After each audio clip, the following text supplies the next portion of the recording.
Hello everybody, welcome back to my channel. My name is Kisha, in case you're new here, and I blog every day at kjaggers.com. The link to my blog is below, just in case you want to maybe check it out in your spare time. So I am back today with one of my Grandma Mary's recipes. This recipe is Mary's Magic Cake, and I like saying Grandma Mary's Magic Cake, but let me explain. She used to work at a church called Graceland Baptist Church in New Albany, Indiana, and she cooked in their retreat center. So I was in culinary school during those years, and I was always in the kitchen down there visiting with her, and this was one of the recipes that I really enjoyed. So this recipe is so simple to make. The magic in the cake is you got 3 different layers with one batter. On the bottom you have a dense layer, then a little bit in the middle you have a custard-like layer, and then you have a fluffy cake layer on top, and then it's topped with powdered sugar, and on these I have a raspberry. So this is a very simple recipe to make. It does require an 8x8 pan, but you can double the recipe and put it in any size like casserole, but she actually would like triple the recipe or quadruple the recipe and make it in really big sheet pans, and then she would cut it and serve it like this on individual plates right out in like the dining room. So if you want to see how to make this delicious magic cake, just keep watching and I'll show you exactly how she showed me, and maybe you can make it for your family too. Just keep watching. So to make Mary's Magic Cake, it couldn't be easier, you guys. And you can make this recipe with basically things you already have in your pantry and your refrigerators. It's perfect for spring or summer. It's a light cake, and I love it. So let me show you the ingredients you're going to need to make it. You're going to need 4 eggs separated. So if you don't know how to separate eggs, let me show you how I do it.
Then you're going to need 3/4 of a cup of sugar, 3/4 of a cup of flour, just all-purpose flour, 2 cups of lukewarm milk, and I just zapped it in my microwave for about 40 seconds, and it was perfect.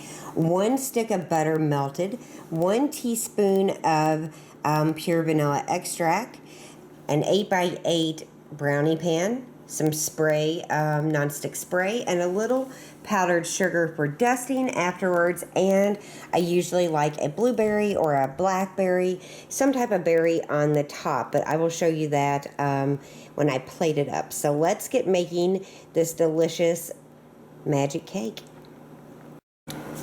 So the first thing you want to do is preheat your oven to 325 degrees. Then you're going to take your egg whites and you're going to beat them.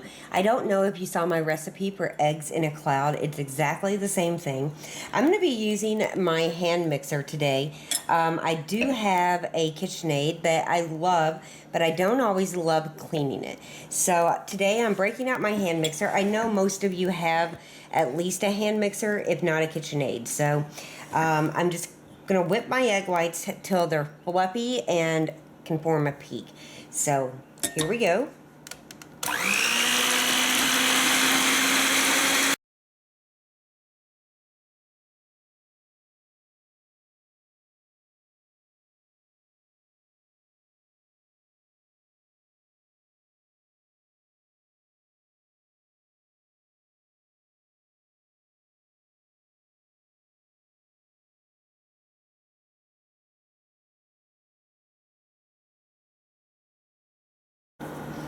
So here they are. They're nice and stiff. I'm going to set those aside and rinse off my mixer attachments. So now I've got my big mixing bowl. I'm going to add my egg yolks. Right in they go. And then I'm going to add the sugar. We're going to give that a mix really quick.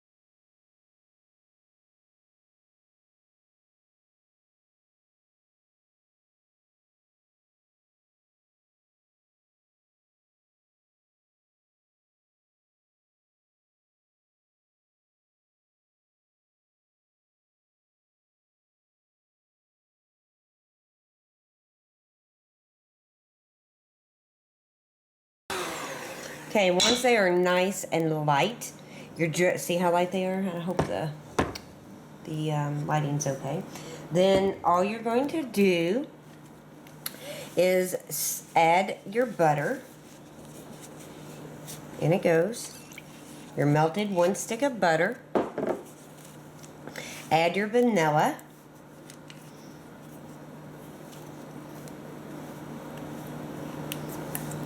And I'm just eyeballing it.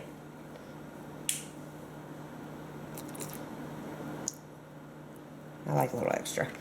And then we will slowly mix in the flour. So, grab your flour, sprinkle a little in, just a little, and mix it up slowly.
So now we are going to slowly add the milk, the last component. Now this is like a crepe batter, so it's going to be thin. Go ahead and put your mixer on low and just start drizzling in the milk.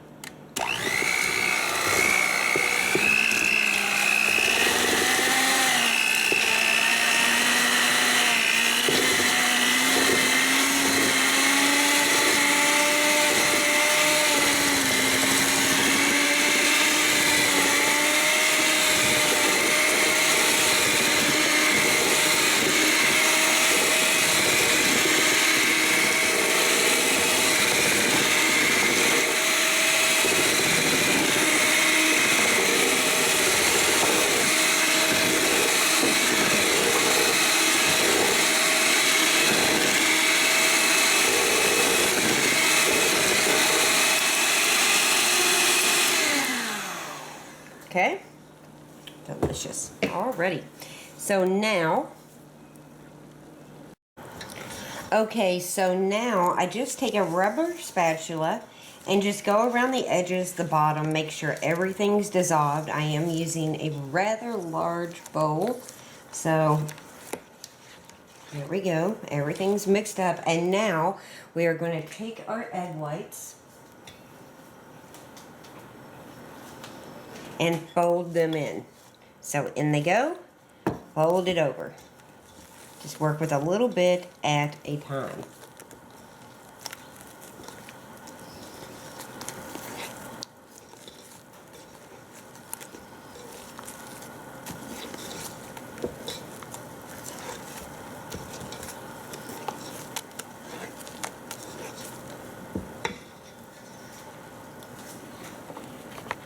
this point, I like to break out a whisk, which is not the standard way to fold things in, but it does make it easier on this recipe. So just kind of fold them in.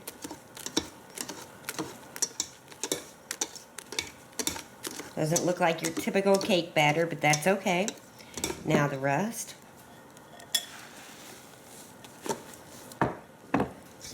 And go the opposite direction. Small little strokes going back and forth, back and forth. Kind of looks like cottage cheese in a way. I promise it's going to be delicious. So just hang in there with me, okay? Let's get the rest.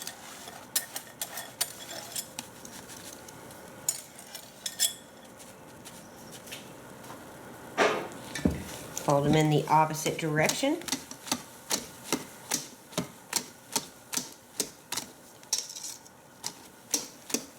Make sure all your egg whites are folded in.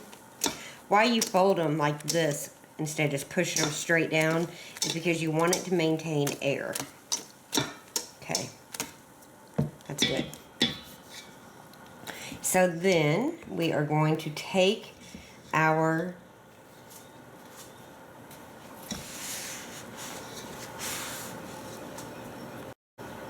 So now we're going to take our batter, set that aside for just a second.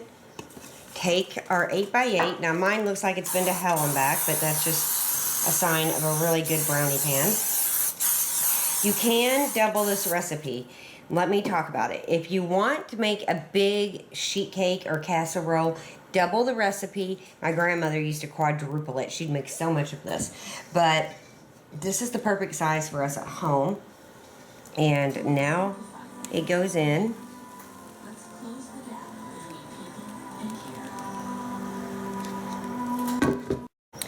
So this is going to go in a preheated oven at 325 degrees for 40 to 60 minutes. Every oven is different, and normally around the 40 to 45 minute mark you want to check it. If it's brown on top, that's what you're looking for. So when it gets a nice light brown top, it's time to pull it out. So here it is. It just came out of the oven. You can see how brown the top is. Now when you take it out, it's a little bit more puffy, but as it cools, it does deflate. And you can just kind of feel it has a little bit of a spongy feel to it. So this needs to cool for about 3 hours, or you could definitely put it in your freezer, which I've done many times if you're pressed on time. Just don't let it freeze. Take it, put it in, take it out, put it in, take it out. And this is not meant to be inverted. It's not meant to, you know, be put on a plate and served. The best way to serve it, the way my grandmother did at church, was go ahead and slice it up once it's cooled, and then put them on individual little plates, and she would serve them out, you know, on a table. But these little cakes, these little magic cakes, are not meant to be inverted. Just remember that. It looks completely fine. It is going to come out of the pan. We'll use a spatula to do that, but we're going to let it cool first. So this is going to cool for 2 to 3 hours, and then we'll dust it with powdered sugar and cut it up, and I'll show you how I serve it. So it's nice and cool now. So I'm just going to take a butter knife, run it along the edge, just to make sure we can get it out without any problems, any sticking. You can see where it's pulled away on its own quite a bit, but just in case, we want to make sure it won't stick when we try to get a piece out. Okay, so what I like to do is just use a small little strainer like this, fill it up with my powdered sugar, and then just sprinkle on the top. And my family likes a lot of powdered sugar. I would help my grandmother with this part a lot.